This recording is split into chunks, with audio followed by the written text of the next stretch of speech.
Hello, my shining seeking stars, my collective, my star cluster, my constellation. Welcome to Starchaeology Tarot.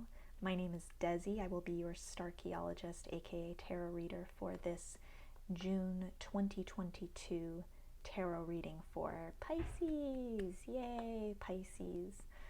This is good for Pisces, Sun, Moon, Rising, and Venus. I'm going to take a moment and call in your guides, Pisces. Call in your angels. Call in spirit and source energy. You could take this moment to focus on your intention or your question if you have one for June. My intention with this reading is to channel messages that will best align you with your highest self, your highest path, and your highest good, of course. I want to help you, I want to empower you, encourage you, and enlighten you so that you can live the absolute best potential that is possible for you this month. That is well within your power. It just takes awareness to do it. And you can do that, Pisces. What are the messages for Pisces? Pisces for the month of June.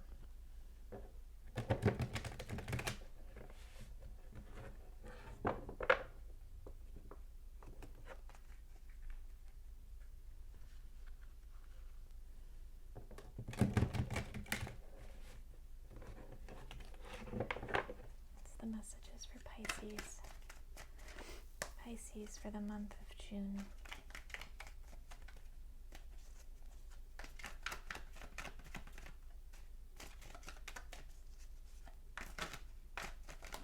Okay, there we go.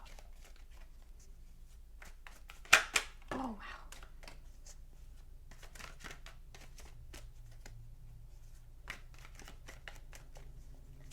Pisces for the month of June. Pisces for the month of June.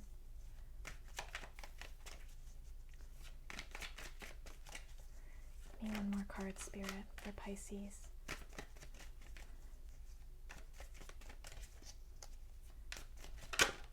There we go. Okay, Pisces. So with the Eight of Wands in reverse, the Queen of Wands in reverse, and Temperance. Oh, that's beautiful. So, Pisces,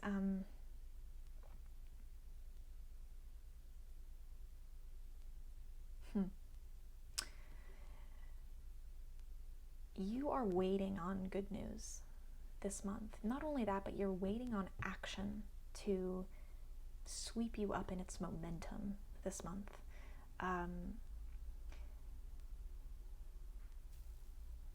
Part of this is because you're a little unfocused about what it is that you want. You're a little unfocused about what your gut is communicating to you, what your gut instinct is, where your desire is pulling you. It could be that it's not pulling you anywhere. It also could be that it's pulling you in too many directions. And so it's almost like you find yourself waiting this month, Pisces, to see what, like you're throwing a ton of knives at the wall, and you're seeing which one hits, or darts. Maybe that's a weird analogy. Why are you throwing knives at the wall? You're throwing a bunch of darts at a board, and you're seeing, okay, which darts stick, and that's kind of the action that you are looking for, something that happens outside of yourself that gives you an affirmation that you're on the right path, or chooses you in some way. Like, I'm choosing all of these things. Which of you things choose me? Because that's the direction that I want to go in. That will give me some direction.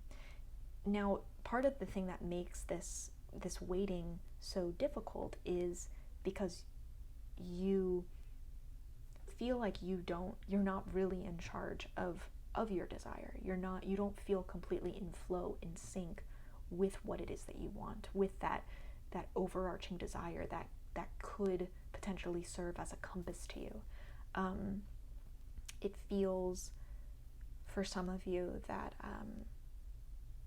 that part of yourself, that fiery part of yourself, that's like the passion that moves you through life sometimes, whether it's your creative mission or purpose, or just your purpose, your mission in life, or, I mean, you name it, whatever comes up for you. We often rely on that fiery part of ourselves, the part that always guarantees to put us in a state of flow. That part is blocked for you. There's you might be struggling with accessing that. For some of you, you are accessing it, but it's not constant. It's inconsistent, and that's confusing too. Also, for others of you, it's that fire is there, but again, it's unfocused. It feels like you have a lot of passion for a lot of things, and so that's why you're throwing so many darts in the first place and hoping that some stick. So it's either that it's not there or that it's unfocused, but there's something about that energy that is blocked. It also could be, Pisces, I feel for some of you, it's simply out of balance. It's that you do have that kind of desire. You do have that fire that's leading you right now, but there's a kind of desperation to it. It's crossed the line between being this healthy desire that serves you and this obsessive desire that haunts you, that really consumes you in a way that takes you out of flow. It's like you've gone too far and you've passed that spectrum where it's helpful, and now it's almost as bad as having no desire at all. It's like, great, when I'm on these extremes, instead of being in the sweet spot, it's like I'm not suggestible to the fire anymore. I'm not able to co-create with the fire. I'm not able to find myself in flow if I have too much of it or not enough of it. And so that could be, it also just could be that it's imbalanced. It could be there, but you could be obsessing about it in some way, or could be consuming you in some way that maybe isn't healthy, or keeps you from the state of flow. It's like you spend more time thinking about it instead of actually being with it or embodying it. For others of you, this isn't you. This Queen of Wands isn't necessarily the version of you, your creative sovereignty. Rather, this is someone in your life that you feel is actually standing in the way of this good news coming to you, of this action taking you up in its momentum. For some of you, this is like a person who's a gatekeeper that you're waiting on. You're waiting for this person to choose you in some way. You're waiting for this person to hire you. You're waiting for this person to choose you. You're waiting for this person to give you the green light, or to direct you, mentor you in a way that you expect, or give you the next steps, or give you the key to the kingdom. This person is someone who is very much driven by desire, very much driven by passion and fire, and is in flow, is very in sync with gut instinct. And maybe they strike you as spontaneous sometimes and a little scary because it's hard to control them. It's hard to have any expectations around this person. And so them seeing them as being more powerful than you, or having them in a position where they have authority over you, the action that you take, or the good news that comes your way, or the opportunities that come to you, is kind of inherently, it's inherently, gosh, what's the word I'm looking for? I don't want to say belittling, that's not quite right, but it deprives you of personal power. It's just this immediate, it's this perfect combination, this perfect recipe for putting you in a mindset of like, I need someone, this person has too much power in my situation, and then I'm unable to see my own power in it. It's like it's overshadowed by this person's authority, rather, your own authority is overshadowed by this person's authority. So it could be that your relationship with this Queen of Wands needs to shift in a way in order to for you to shift your perspective on this situation of waiting for good news to come to you, or feeling like your life is in its momentum again. There's a momentum, there's an inertia that's taking you action to action, opportunity to opportunity. And yeah, it could be just that that relationship, there's an energy there that needs to be shifted. Now, the energy, it could be a rebalancing of power between you and this other person. Temperance being the advice here, it's like this is all about balance. Walking more of a middle path with this person rather than seeing it all or nothing. They have all the power or I have all the power. It doesn't have to be that way. Now, for those of you for whom this isn't another person, but this is the version of yourself, that is, the temperance still needs to be applied there.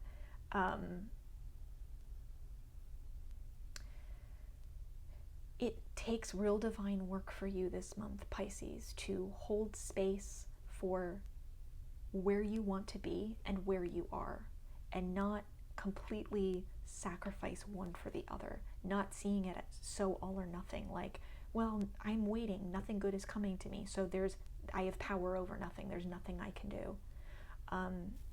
And vice versa, being like, I need to have all the power, or I do have all the power, so I literally need to make all the things happen to me because I have all the power. I have all the authority in the situation, so I have to make all of my own opportunities because that's all within my power. There is a middle path here, and it's real divine work for you to hold space for where you see yourself going, where this inertia is taking you, the good news, the opportunities, where this state of flow could be taking you, where your passion, your desire, and your healthy relationship to that passion and desire is taking you.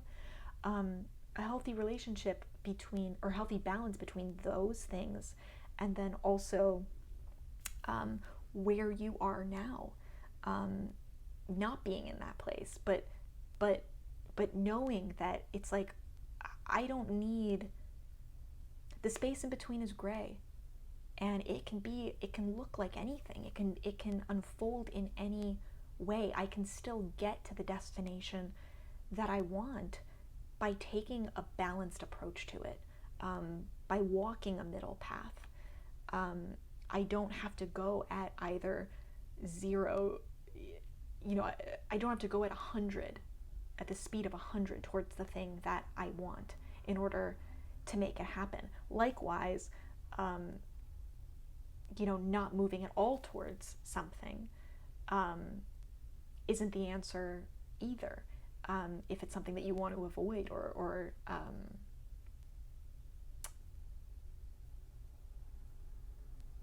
yeah, it's like I guess what I'm saying is like being afraid of going somewhere. It's like I have to avoid that at all costs. I have to make sure I make no steps at that. Your steps can be messy, is what I'm trying to say, Pisces. Like, your path can look messy. It can be meandering. It could just live in that gray area of not this perfect, like, straight line from point A to B. That's really what temperance is, and it's so hard to hold space sometimes for the non-linear path. It feels impossible sometimes to do that, because then it's like, my path isn't looking perfect, and then we somehow see that as a reflection of where we're going, or of the destination being not right for us or not possible for us because the path doesn't look perfect.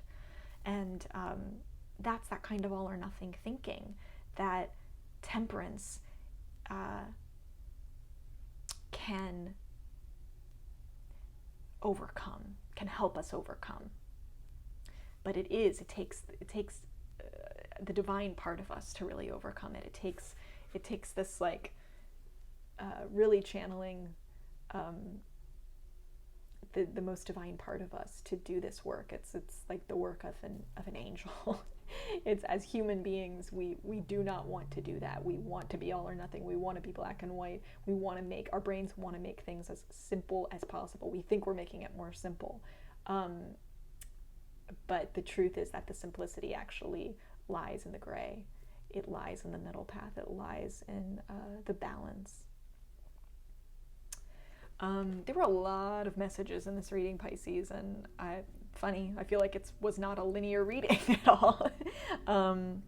So I hope that there were bits and pieces that you were able, that were resonant with you, and hopefully gave you some peace and direction and encouragement. I would love to hear how this looks specifically for you in your life, so feel free to comment below. Sharing your story not only is an honor for me, it helps others.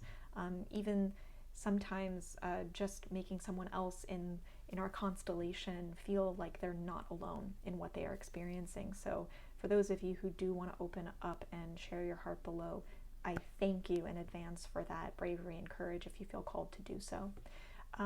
Please like and subscribe to my channel. Do so right now if you haven't yet. And if you'd like to support this work, if you'd like to help me do more of it, to help you better, please consider becoming a patron.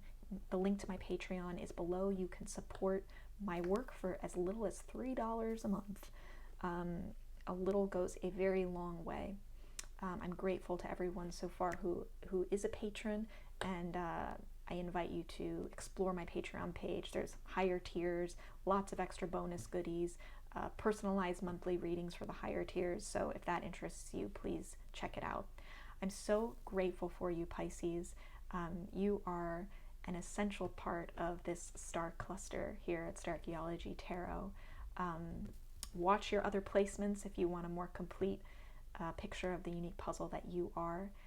And as always, I'm rooting for you. I'm rooting for you in June. I'm rooting for you always. I love you very much, and I'll see you next time.